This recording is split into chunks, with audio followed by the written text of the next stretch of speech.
حضرت عبد الرحمن بن عوف رضی اللہ عنہ مشہور اور بڑے صحابہ میں ہیں۔ فرماتے ہیں کہ میں بدر کی لڑائی میں میدان میں لڑنے والوں کی صف میں کھڑا تھا۔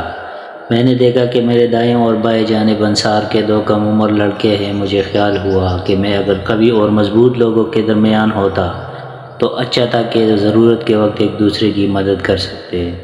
میرے دونوں جانب بچے ہیں، یہ کیا مدد کر سکیں گے؟ اتنے میں ان دونوں لڑکوں میں سے ایک نے میرا ہاتھ پکڑ کر کہا، چچا جان تم ابو جہل کو بھی پہچانتے ہو؟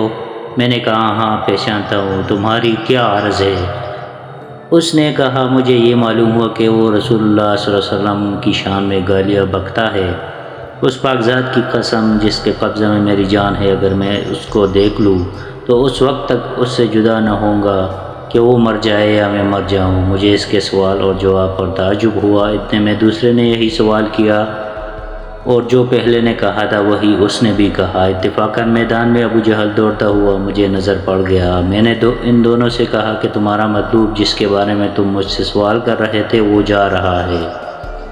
دونوں یہ سن کر تلواریں ہاتھ میں لیے ہوئے ایک دم بھاگے چلے گئے اور جا کر اس پر تلوار چلانی شروع کر دی، یہاں تک کہ اس کو گرا دیا۔ یہ دونوں صاحبزادے معاذ بن عمرو بن جموع اور معاذ بن افرا ہیں۔ معاذ بن عمرو کہتے کہ میں لوگوں سے سنتا تھا کہ ابو جہل کو کوئی نہیں مار سکتا، وہ بڑی حفاظت میں رہتا ہے، مجھے اسی وقت سے خیال تھا کہ میں اس کو ماروں گا۔ یہ دونوں صاحبزادے پیدل تھے اور ابو جہل گھوڑے پر سوار تھا، صفوں کو درست کر رہا تھا۔ جس وقت عبد الرحمن بن عوف نے دیکھا اور یہ دونوں دوڑے تو گھوڑے پر براہ راست حملہ مشکل تھا، اس لیے ایک نے گھوڑے پر حملہ کیا اور دوسرے نے ابو جہل کی ٹانگ پر حملہ کیا، جس سے گھوڑا بھی گرا اور ابو جہل بھی گرا اور اٹھ نہ سکا۔ یہ دونوں حضرات اس کو ایسا کر کے چھوڑ آئے تھے کہ اٹھ نہ سکے، وہیں پڑا تڑپتا رہے، مگر معاذ بن افرا ان کے بھائی نے اور ذرا ٹھنڈا کر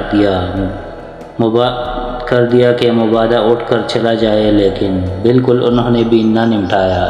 اس کے بعد عبداللہ بن مسعود رضی اللہ عنہ نے بالکل ہی سر جدا کر دیا۔ معاذ بن عمرو کہتے کہ جس وقت میں نے اس کی ٹانگ پر حملہ کیا تو اس کا لڑکا اکرمہ ساتھ تھا، اس نے میرے مونڈے پر حملہ کیا جس سے میرا ہاتھ کٹ گیا اور صرف کھال میں لٹکا ہوا رہ گیا۔ میں نے اس لٹکے ہوئے ہاتھ کو کمر کے پیچھے ڈال لیا اور دن بھر دوسرے ہاتھ سے لڑتا رہا، لیکن جب اس کے لٹکے رہنے سے دقت ہوئی تو میں نے اس کو پاؤں کے نیچے دبا کر زور سے کھینچا، وہ کھال بھی ٹوٹ گئی جس سے وہ اٹک رہا تھا اور میں نے اس کو پھینک دیا۔